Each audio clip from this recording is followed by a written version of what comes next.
Now tell me, does anyone out here play GTA? Yeah! Yes! All right, guys, perhaps a little Red Dead Redemption? Well, we've got a really great treat for you guys right now. We're going to bring out the creative force behind these and many other projects. Dan Hauser. Yes! Now, let's begin by bringing out our moderator first, IGN Senior Executive Editor, Brian McCaffrey, to get things started. Give him a big warm Comic-Con welcome!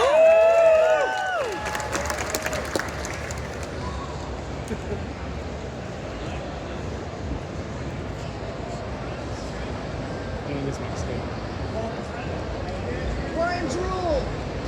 Woo! All right, let's bring out Dan. Yeah! All right, so we're gonna do the speed run here, Dan. I could talk to you for 3 hours about everything you've accomplished in your career and everything you're building now at Absurd Ventures. So that's why you're here. You're not here for your health. We've got new projects. We've got a new company based right here in LA. But the internet would tar and feather me if I didn't start with the elephant in the room, a little thing called Grand Theft Auto 6. Now, you haven't been at Rockstar for some time. You've been building Absurd Ventures, but is it going to feel weird to you for GTA 6 to come out on May 26th of 26, and for you to not have like every square inch of it seared into your brain the first time you sit down to actually play it? In a way, I mean, I think it's a great privilege to have worked on something that big, and to, you know, I wrote the last 10 or 11 of them, so I think the world's probably had enough GTA from me. I think it's, you know, they're always a new story, so it's not going to be a story that I wrote or a character set that I developed. I think it's going to be exciting. The game will be great, I'm sure. So I got to go back. I've been playing GTA. I'm a massive GTA fan. With respect to 1 and 2, 3 going 3D obviously just changed not only the trajectory of your company, Rockstar Games at the time, but really arguably the entire game industry shifted from that. Was there a point in development where all of you went, oh shit, we really have something here with this 3D thing? Well, it's funny being back in this hall, because we used to do E3 here, and I think we thought we had something very exciting around the end of, you know, March-ish 2001, and we came to E3 in May of 2001, and the rest of the world did not seem to agree with us, and they seemed completely underwhelmed by something we thought had the potential to be amazing. And then it was supposed to come out in September and got delayed because of 9/11, and it came out, I think, mid-October 2001, and I think some of the press still didn't quite get it, but the audience did. Yeah. And it just kept rolling. So was that moment then kind of, when does like that moment of success hit you guys where it's like starting to just turn into this momentum generating juggernaut that just doesn't stop? Well, you know, it was a transitional moment, obviously, for everyone working on the project, and for Take-Two as a company. Take-Two, I think, had been delisted from the stock market in September or August of 2001. It was going broke. Yeah. They didn't have even enough money to make enough copies of the game. We couldn't make it quick enough, and the game just kept selling. So it began well and just kept rolling through the end of that autumn into Christmas, and kept selling into New Year, and we kept thinking it would stop, and it just never stopped. That's amazing. And then, of course, it obviously is still very much going today. And I'm kind of curious about the creative process that, in the GTA days. Like, how do you go about writing for a GTA game? Like, they're known for many things, but chief among them is where they're set. Liberty City, Vice City, all of San Andreas is like. Do you start with characters or location, or do you build those around the setting? I think it changed over time.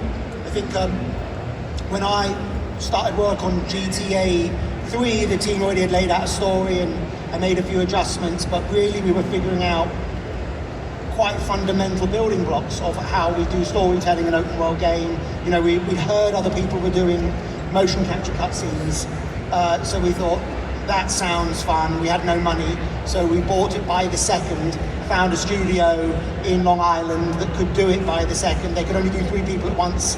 We didn't think we had enough bandwidth to figure out how to make the main character speak. So it was very, you know, put together with bits of string. I think Alex Horton, who was the main animator on that, did an amazing job assembling that stuff, really making up as we went along. I think from a writing perspective, I hopefully got better as I went along, as I began to understand the process more. By GTA 4, we really tried to make it, you know, the games were going to what we called high definition, and we tried to make it a more character-rich experience. But it was always this combination of, it was almost like an equation. The tone of the world multiplied by the personality of the lead character, that was the game. You were telling me backstage this great little story that is my favorite, one of my favorite parts of every GTA game are the radio stations, and specifically the talk radio stations, which Laszlo, who's with your new company now at Absurd Ventures, Out there somewhere. he, you know, hearing his voice in real life was a little surreal, considering he's usually coming out of a speaker through a car in my Grand Theft Auto game. But you were telling me a story about how the idea of talk radio in a Grand Theft Auto game came together not only here, but pretty late back in the day. Yeah, I mean, I think that was a 2-year development cycle, GTA 3, and the first year was done by the team in Scotland under Leslie, getting the whole thing kind of stood up technically, and then we began to be able to drive around the world for more than a minute and thought, how with absolutely no money do we fill this with content? And talk radio, me and Laz were like, well, we can do that cheaply. And then someone came up with the idea of, let's have characters from the game call into the talk radio, and at that moment it began to be like, this is kind of magical how it's all tied together. Oh, I love that so much. As I think most people have figured out, if they didn't know already, you are British. Yes, sometimes. And so, I bring that up because you and the Rockstar team have always been very justifiably renowned for your biting satire of American culture, particularly with each successive Grand Theft Auto game. Do you think it's kind of your outsider perspective, not growing up in America, that made it kind of easier to shed some light on the absurdities within our American culture? Excuse me. Well, yes and no. I mean, Laszlo definitely grew up in America, and he was also doing a lot of that with me. I think for me personally, it was an advantage to be an outsider and an insider. I was living here by the time I was doing that, and it was a huge advantage to be on the ground in America. If you think you understand America when you live in Britain, but you really don't. And when you come here, you start to grapple with it firsthand. It's a very different experience. But you know, growing up in the 80s and 90s, you are drowning in American culture in Britain. So you have a very strange reaction to it because you kind of know it and don't know it. So I think the combination was very, very important. Oh, that's cool. So I've said many times on IGN podcasts that you guys, specifically Rockstar North and the GTA Red Dead teams, are possibly the only video game development team on Earth that has world-class talent and pretty much unlimited resources and unlimited time, as we're seeing now with the wait for GTA 6, to do really anything and everything that you want, whereas 99% of other games we play, there are compromises made, cuts that are made. Would you agree with that assessment? And if you do agree with it, could you kind of think of an example or two off the top of your head of what the combination of all of that allowed you to do in GTA or Red Dead that maybe in a traditional non-Rockstar setting would have had to hit the cutting room floor? Well, I felt we always had some time pressure and some money pressure, and certainly a lot of self-imposed real pressure to make something great. So we certainly, I've always felt I was working under lots of pressure, even though the pressure's changed. But we could be imaginative. We were trying to always make something amazing, and the focus was if we made something amazing, it will sell enough to justify making another one. That was always the way, we tried to approach it. I think from GTA 4 onwards, when we started to do stuff like put television into the games, that was a somewhat of an indulgence, but I think it helped ground out the experience. When we put silent movies into Red Dead, we didn't need them, but they helped set the tone of this cowboy world. Because there had to come a point where your corporate overlords at Take-Two just stopped pressuring you at all for anything, right? Where they just like, oh, you guys need more money? Sure, have some more time, have some more resources. Yeah, I didn't really liaise with them very much. Yeah. That wasn't my day-to-day experience. They were smart enough to just leave you guys alone, basically. Yeah, I'm sure other people were liaising with them, but that wasn't me. On the creative side, there was no direct involvement, or oversight. Does one GTA or Red Dead, or just really any of the Rockstar games, because you've touched them all over the years, do any stand out as a personal favorite for you over the years? Of course. Red Dead 2, I think, was still being played to this day. The best thing that I worked on, the best single kind of realization of sort of open world storytelling, thematic consistency, and understanding how the games were assembled to take you on an emotional journey. I also think GTA 4, because we did try and evolve how we did the storytelling, we did it in a fundamental way. I think the middle section of GTA 5 is amazing. When we got the three characters working, I think it was not flawless, but it was so smooth, that middle section. I thought that was really amazing. And then the end of Red Dead 1. Yeah, it was sort of my favorite bits. Don't spoil it for anybody if you haven't finished. In some ways, Red Dead 1, GTA 3, and Bully, because they were all essentially new or nearly new IP, doing that for the first time and assembling something strong, that's really gratifying experience that I'm trying to take into what we're doing now. Well, you brought up Bully. I would again. It would be journalistic malpractice of me to not ask. Why did we never get a sequel to Bully? I think there were just bandwidth issues. If you've got a small lead creative team and a small senior leadership crew, you just can't do all the projects you want. And with certainly how we're structuring it absurd, we're trying to do 2 projects with a fairly small team, and just really trying to think through that. How can we do that and keep them both moving? So before we get to start talking more about absurd, if you'll indulge me a couple more Rockstar GTA questions. So I'm of the opinion, which I imagine is probably shared by plenty of folks here, that GTA 5, I think, is probably at least one of the 10 best games ever made, period. I mean, it is just an absolute masterclass in so many. Its scope is really only somehow matched by its depth, which is unheard of in open world games. It's got story, it's got humor, it's got all sorts of hidden stuff. There's a tennis game, like a functioning tennis game in GTA 5. There's a functioning golf game in GTA 5. So it's a functioning therapist. Yes, and it's gone on to sell over 200 million copies. So does that number do anything in your brain as those sales numbers come in, or do you just get kind of numb to it? Like, I'm just sort of curious how that sort of stratospheric effect on not just gaming but pop culture affects you. Well, I live a pretty normal life.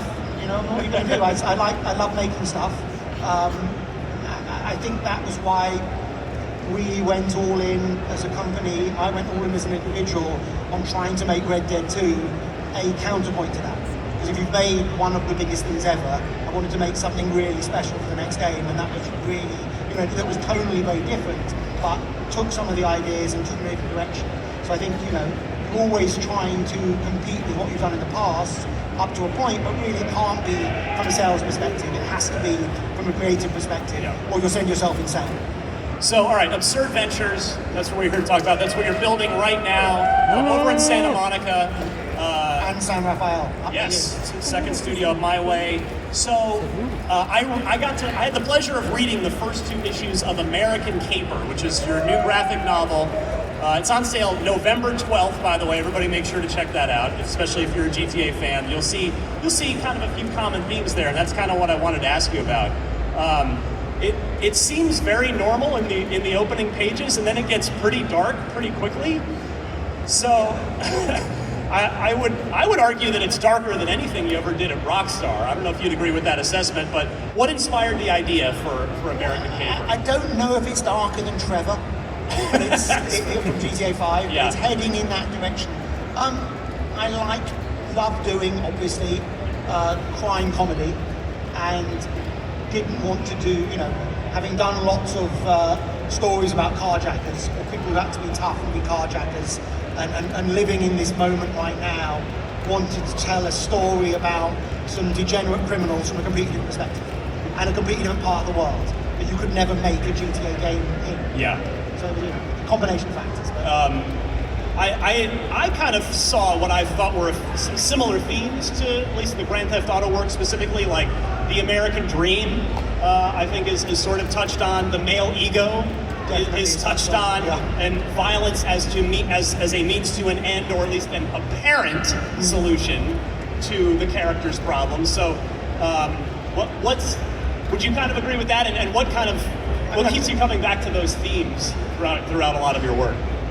Well, I think men getting confused between reality and the fantasy in their heads is something a lot of stories are about, and it's something I find very interesting.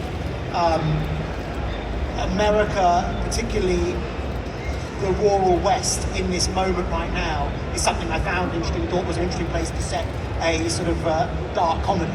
I think